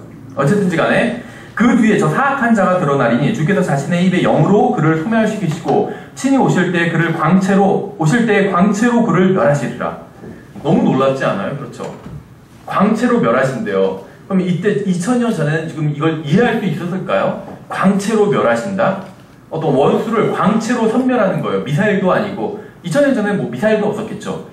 화살로 멸하시리라, 칼로 멸하시리라 이러면 이해가 가는데 광채로 멸하시리라 이렇게. 그때는 아마 사람들이 에이 성경이 말도 안 돼 이렇게 생각했을 거예요. 그렇죠. 어떻게 광채로 멸해? 근데 우리 지금 알고 있죠. 광채로 멸할 수가 있어요. 그렇죠. 방사선 쐬면 어떻게 되죠 사람이? 방사선을 많이 쐬면 큰일 나잖아요. 그렇죠. 광채로 충분히 멸할 수가 있습니다. 레이저 광선. 지금 공상과학 영화에서 그런 거 많이 나오죠. 그 사악한 자가 오는 것은 사탄의 활동에 따라 모든 권능과 표적들과 거짓 이적들과 불의의 모든 속임수와 함께 멸망하는 자들에게로 오는 것이니. 그러니까 교회는 환난을 통과하지 않아요. 멸망하는 자들에게로 온대잖아요, 사탄이. 적그리스도가 이 세상을 통치하기 위해서 오는데 멸망하는 자들에게로 온대요. 교회는 멸망을 받을 자가 아닙니다. 그렇죠? 이는 그들이 진리의 사랑을 받아들이지 아니하여 구원을 받지 못하였기 때문이라. 그러니까 구원받는 사람도 환난을 통과한다 이렇게 주장하는 것은 잘못된 주장이죠. 구원받지 못했기 때문에 사탄이 오는 거예요. 그 사람들을 대상으로. 그렇죠? 그러니까 환난을 통과하는 사람들이지 교회는 해당되지 않는다는 것이죠. 이런 까닭에 하나님께서 그들에게 강한 미혹을 보내사 그들이 거짓말을 믿게 하시리니 이것은 진리를 믿지 아니하고 불의를 기뻐한 그들 모두가 정죄를 받게 하려 하심이라. 이렇게 말씀하고 있어요. 적그리스도는 표적과 기적과 이적을 행하는 자신의 능력으로 유대인들과 수십억의 사람들을 미혹할 것입니다. 거짓 은사를 강조하는 사람들이 많아지는 모습을 보면 주님께서 오실 때가 가까이 온 것을 알 수가 있어요. 그렇죠? 언제인지 알 수 없지만 가깝다는 것을 알 수가 있습니다. 왜냐하면 이런 거짓 은사들은 무엇을 예비하냐면 적그리스도를 예비해 준다는 거예요. 적그리스도가 이런 거짓 은사를 가지고 와서 사람들을 속일 것이기 때문에. 은사, 표적 이런 것들은 표적은 유대인들을 향한 것이요. 근데 적그리스도는 신유와 이런 기적을 향하는 표적, 하늘에서 막 심지어 불이 떨어지게 했잖아요. 계시록을 보면. 이런 표적을 가지고 와서 이방인들을 속입니다. 유대인들과 이방인들을 속여요. 그렇죠. 근데 표적은 유대인들을 향한 것인데 이방인들을 향해서도 표적을 행한다는 것이요. 결국 불법을 행하는 자인 것이죠. 적그리스도는. 그렇죠. 오늘날 은사주의자들도 불법을 행하고 있는 것이에요. 오늘날 로마 카톨릭, 천주교, 감리교, 침례교, 성공회, 장로교, 오순절교회, 하나님의 교회, 그리스도의 교회, 은사주의 교회 등 다양한 교파, 종파에 속한 사람들이 표적과 이적을 강조하거나 인정하고 있어요. 표적과 이적, 방언 이런 것들을 은사주의자들만 하는 것이 아니라 장로교에서도 인정합니다. 침례교에서도 인정해요. 심지어 카톨릭에서도 인정합니다. 카톨릭에서도 정기적으로 어떤 표적을 발표하잖아요. 그렇죠. 어떤 이적을 발표해요. 파티마에서 성모 마리아가 나타났다. 이런 식의 어떤 이적들. 생각해보세요. 제가 방금 열거한 사람들. 천주교, 침례교, 성공회, 장로교, 오순절교회, 하나님의 교회, 그리스도의 교회, 은사주의 교회. 성결교, 많겠죠. 이런 교회들이 교리적으로 일치하는 부분은 적어요. 굉장히. 그렇죠. 이들 교회들의 역사적인 위치는 이들이 하나로 일치하기에는 굉장히 서로 다르다는 것을 보여줍니다. 교회사를 공부해보면 알 수가 있어요. 굉장히 서로 많이 다르다는 것을 알 수가 있습니다.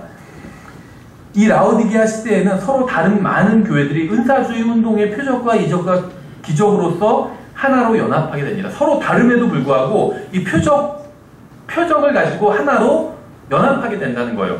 같은 경험을 했기 때문에 나도 방언받았는데 이 사람들은 방언을 하는 것이 어떤 성령님께서 역사하시는 증거고 영적으로 성숙한 증거라고 알고 있죠. 방언하지 못하면 아직 멀었구만. 방언을 해야지 제대로 하는 거지. 이런 식으로 얘기한다는 거예요. 그런데 생각해보세요. 내가 침례교 목사인데 방언을 해요. 침례교 성도인데. 근데 이쪽에서는 감리교 성도인데 방언을 해요. 그럼 이 사람도 성령님께서 강하게 역사하시는구나 이렇게 인정할 수 있죠. 거기서 끝나는 것이 아니라 장로교, 천주교 방언을 해요. 그럼 이 사람도 하나님께서 역사하시는구나. 천주교지만 교리는 다르지만 결국 그게 중요한 게 아니었구나. 그렇게 생각하게 되겠죠. 근데 나중에 어떤 일까지 벌어져요? 이슬람에서도 막 방언해요. 중도 방언한다면 누군 옛날에 그런 글도 썼었어요. 불교에서도 방언해요. 그럼 어떻게 돼요? 저기서도 하나님께서 역사하시는구나. 기준이 하나님의 말씀이 아니라 경험이 돼버린다는 것이 경험이 사람들의. 그럼 연합을 할 수가 있어요. 그럼 적그리스도가 와서 통치하기가 굉장히 좋겠죠. 이러한 사람들이 하나님의 말씀의 권위를 따르지 않고 자신들의 개인적인 경험과 체험을 따르게 되면 자신들이 가지고 있는 신학적인 입장은 결코 중요하지 않은 것으로 여기게 된다는 것입니다. 예수 그리스도 안에 있는 믿음으로 하나가 되는 것이 아니라 체험으로 하나가 된다는 것이요. 체험으로. 정말로 위험한 것이죠. 육신적인 생각에 사로잡히게 되면 신앙 고백은 형식적이 된 채 감각적인 것만을 찾아 나서게 된다는 것입니다. 결국 이들의 종착지는 마귀적인 상태에 이르게 됩니다. 이것은 우리가 고린도전서 11장 4절에서 경고받은 것처럼 다른 영을 받음으로 이루어진 일이에요. 시험해보지 않고 그냥 덥석 받아들인 거예요. 그렇죠. 모세 시대에도 모세가 행한 표적을 흉내낼 수 있는 마술사들이 이집트에도 있었습니다. 그렇죠. 출애굽기 7장에 나와요. 느부갓네살 왕에게도 마술사들이 있었어요. 다니엘서 4장에 나오죠. 파포의 도시에 있는 사이프러스 섬에서도 사도 바울도 마술사를 상대한 적이 있습니다. 사도행전 13장에 나와요. 바울은 부리는 영에 사로잡힌 점치는 소녀를 상대한 적도 있어요. 자신의 영향력 아래에 있는 많은 사람들을 가둬두었던 마술사 시몬이라는 사람도 있었습니다. 거짓 표적과 거짓 이적이 있었다는 거죠. 성경 시대에도. 그렇죠. 이러한 것들은 사탄도 자신의 사역자들에게 초자연적인 일을 행할 수 있는 능력을 공급해 줄 수 있다는 사실을 보여주는 성경의 몇 가지 예에 불과하다는 것입니다. 또 요한일서 4장을 한번 보세요. 요한일서 4장. 이 영들을 분별하라고 성경은 다 미리 경고하고 있어요. 왜냐하면 이러한 표적들은 우리가 성경에서 쭉 살펴본 것처럼 마귀도 행할 수가 있기 때문에 그래서 어떤 표적만 보면 아 저건 하나님께서 하신 일인가 이렇게 생각할 필요가 없다는 것입니다. 마귀도 행할 수가 있다는 거예요. 요한일서 4장에 보시면 1절에 보시면 사랑하는 자들아 영을 다 믿지 말고 오직 그 영들이 하나님께 속하였는지 그것들을 시험하라. 어떤 영적인 일이 일어나면 그것을 다 받아들이지 말고 시험하라는 것입니다. 이는 많은 거짓 대언자들이 나와서 세상에 들어왔기 때문이라. 이로써 너희가 하나님의 영을 알라. 어떤 게 기준이냐면 곧 예수 그리스도께서 육체 안에 오신 것을 시인하는 영마다 하나님께 속하였으며 예수 그리스도께서 육체 안에 오신 것을 시인하지 아니하는 영마다 하나님께 속하지 아니하였나니 이것이 적 그리스도의 그 영이니라. 그것이 옳으라는 말을 너희가 들었거니와 그것이 지금 이미 세상에 있느니라. 잘 생각해 보세요. 예수 그리스도께서 육체 안에 오신 것을 시인하는 영이 하나님께 속한 영이란 걸 어떻게 알 수 있죠? 어떻게 알 수 있을까요? 성경에 기록되어 있기 때문에 알 수 있어요. 디모데 전서 3장 16절의 내용이죠. 예수 그리스도께서 육체 안에 오셨다는 것. 이건 디모데 전서 3장 16절의 내용이에요. 그래서 어떤 사람이 어떤 영이 어떤 주장을 할 때 그것이 하나님께로부터 왔는지 알 수 있는 것은 성경과 비교해보면 알 수 있다는 거예요. 그렇죠. 예수 그리스도를 위해서 수고하는 사역자들이 있는 것처럼 사탄도 자신을 위해서 봉사하는 사역자들을 가지고 있습니다. 하나님께서 자신의 사역자들이 악한 세력과 싸울 수 있도록 능력을 공급해 주시는 것처럼 이 세상의 신도 자신의 사역자들이 교회와 대항해서 싸울 수 있도록 능력을 공급해 주고 있습니다. 이 세상 사람들은 무엇인가 초자연적인 현상이 벌어지면 그것은 하나님으로부터 나온 것이라고 생각하는 경향이 있습니다. 오직 적은 수의 진실한 그리스도인들만이 영들을 시험하고 거짓 사도들을 시험하고 성경과 일치하지 않는 표적들을 거부한다는 것이에요. 그렇죠. 우리가 성경이 말씀하시는 말을 그대로 믿는다면 마지막 때에는 하나의 세계적인 교회가 탄생할 것입니다. 이 교회는 주님께서 모으신 교회가 아니고 마음은 전혀 없는 채 입술로만 신앙을 고백하는 자들로 이루어진 교회예요. 거짓 교회죠. 구원받지 못한 사람들입니다. 이 세계적인 교회는 세계의 평화를 가져올 능력이 있는 자를 찾을 것이고 어떤 자가 표적과 능력으로 오면 그를 영접할 것입니다. 이것이 사실이라면 이 세계의 종교계는 죄의 사람이 등장하기 전에 그의 자리를 예비하고 있다는 것이요. 죄의 사람은 표적과 이적과 기적을 행하는 자신의 사역자들에 의해서 길을 예비하고 있습니다. 성경은 적그리스도의 영과 많은 적그리스도가 이미 활동하고 있다고 말씀하고 있어요. 적그리스도의 영과 많은 적그리스도들이 이미 활동하고 있다는 것이에요. 무엇이 기준이냐면 이 거짓된 표적과 이적을 통해서 사람들의 마음을 모으는 것이에요. 어떤 것이 성경적으로 봤을 때 분명히 잘못되었는데 이 표적과 이적을 통해서 그 성경적인 기준을 내려놓게 만들고 있다는 것입니다. 내가 체험한 이 너무나도 기분 좋은 이 체험을 어떤 사람도 했다는 거예요. 그럼 그 사람을 인정할 수밖에 없다는 것이죠.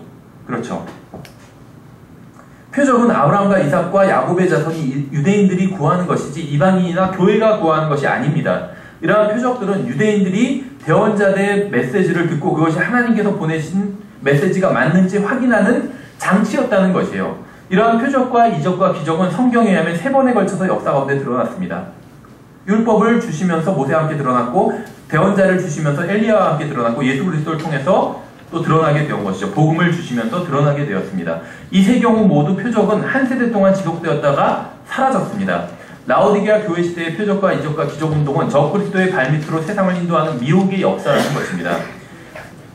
이제 표적과 기적과 이적이 나타날 시대가 남았는데 바로 대환란 시대입니다. 대환란 시대.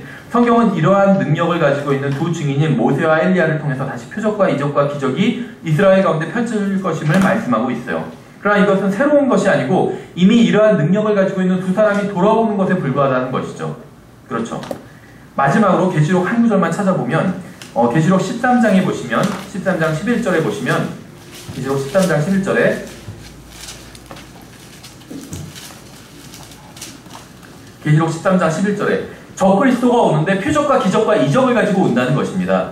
그래서 이것이 기준이 되면 속아 넘어간다는 것이에요. 적그리스도보다 더 화끈한 표적과 이적과 기적을 행할 수 있는 존재가 없기 때문에, 예수 그리스도 외에는.